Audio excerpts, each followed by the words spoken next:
प्यारे बच्चों, कार्यपत्रक 24 विषय है हिंदी। दिनांक 17/12/2020। कक्षा है 8वीं। बेटा सबसे पहले आप अपना नाम लिखेंगे, फिर अपनी कक्षा अध्यापिका का नाम लिखेंगे। तो बेटा इससे पहले हमने अकबरी लोटा का पहला गद्यांश पढ़ा था।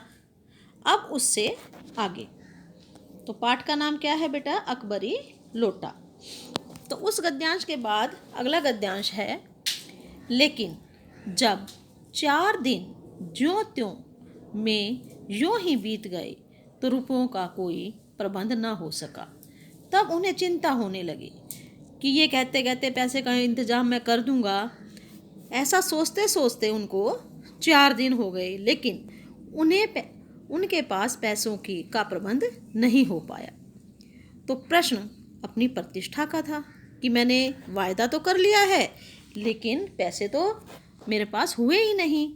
तो जो है प्रश्न किस चीज़ का था? उसकी प्रतिष्ठा का था। अपने ही घर में अपनी साख का था। साख मतलब बेटा इज्जत। कि उनकी पत्नी ने पैसे मांगे थे 250 रुपये, तो उनके पास अभी तक 250 रुपये का प्रबंध नहीं हुआ। देने का पक्का वादा करके अगर अब दे न सके तो अपने मन में वह क्या सोचेगी कि मैंने वायदा भी कर दिया और मैं पत्नी को 250 रुपये भी नहीं दे सका। अगर मैं नहीं दे पाया तो वो अपने मन में क्या सोचेगी? उसकी नज़रों में उसका क्या मूल्य रह जाएगा? कि मेरी पत्नी की नज़रों में मेरा क्या मूल्य रह जाएगा? अपनी वाहवाही की सैकड़ों गाथाएं सुना चुके थे कि पत्नी के सामने बड़ी बड़ी डींगे मारा करते थे, अपनी तारीफ किया करते थे, लेकिन अब क्या होगा? अब जो एक काम पड़ा तो चारों खाने चित हो गए। चारों खाने चित बेटा यहाँ पर मुहावरे का प्रयोग किया गया है। यह पहली बार उसने मुंह खोलकर कुछ रुपयों का सवाल किया था कि उसकी पत्नी ने इससे पहले कभी पैसे नहीं मांगे थे, बल्कि उन्होंने पहली बार ये 250 रुपये मांगे हैं और इसी में उनकी प्रतिष्ठा का सवाल पैदा हो गया था।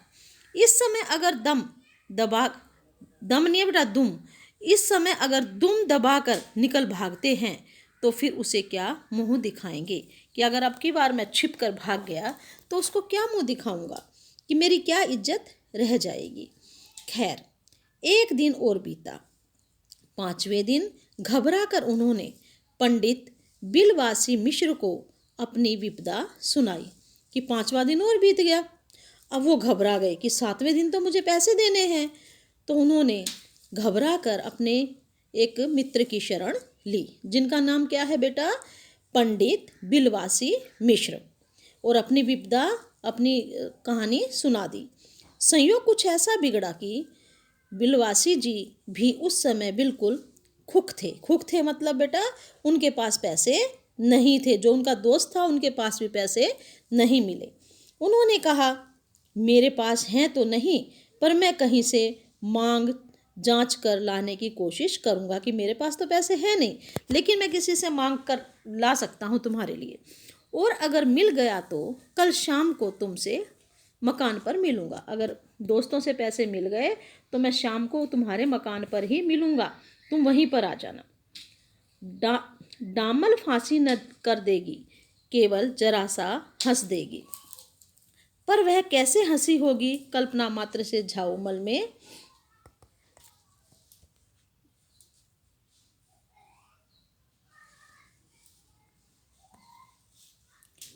पर वह कैसी हंसी होगी? कल्पना मात्र से झाऊलाल में मरोड़ पैदा हो जाती है कि उनके मन में ये हो गया कि अगर मैं पत्नी को पैसे नहीं दे पाया तो वो किस प्रकार से हंसेगी, मेरा मजाक उड़ाएगी। ये सारी बातें सोचकर वो बड़े दुखी हो रहे थे।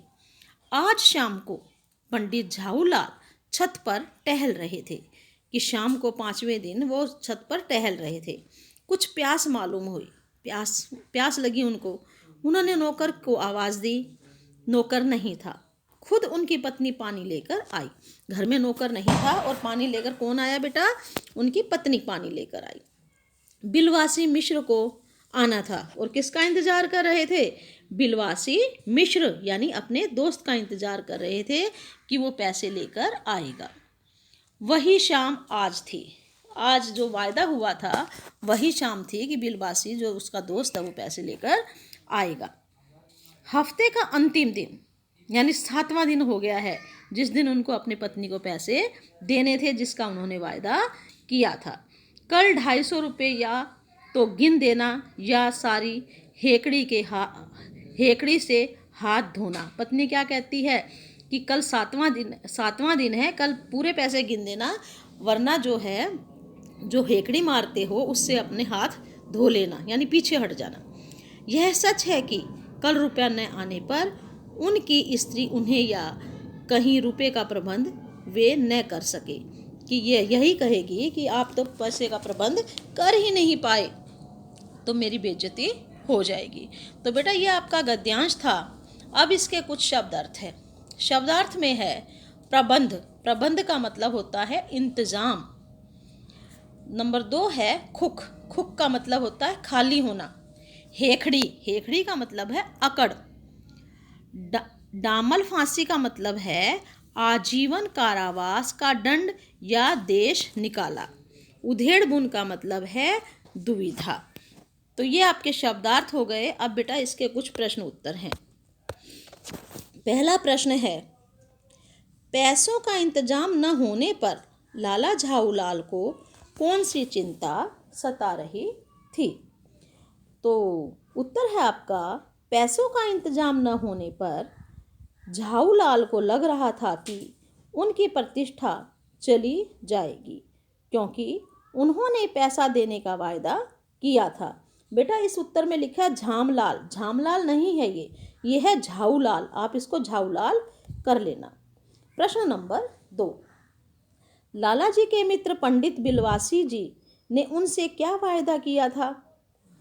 उत्तर है, लाला जी के मित्र पंडित बिलवासी जी ने उनसे वायदा किया कि अगर इधर उधर से पैसे मिले तो कल शाम तक उनके घर पहुंचा देंगे, क्योंकि झाऊलाल के जो दोस्त थे बिलवासी जी उनके पास अपने पैसे नहीं थे और उन्होंने क्या कहा था कि मैं अपने दोस्त से लाकर इंतजाम कर सकता हूँ। प्रश्न नंबर 3, लाला जी ने नौकर को आवाज़ क्यों दी?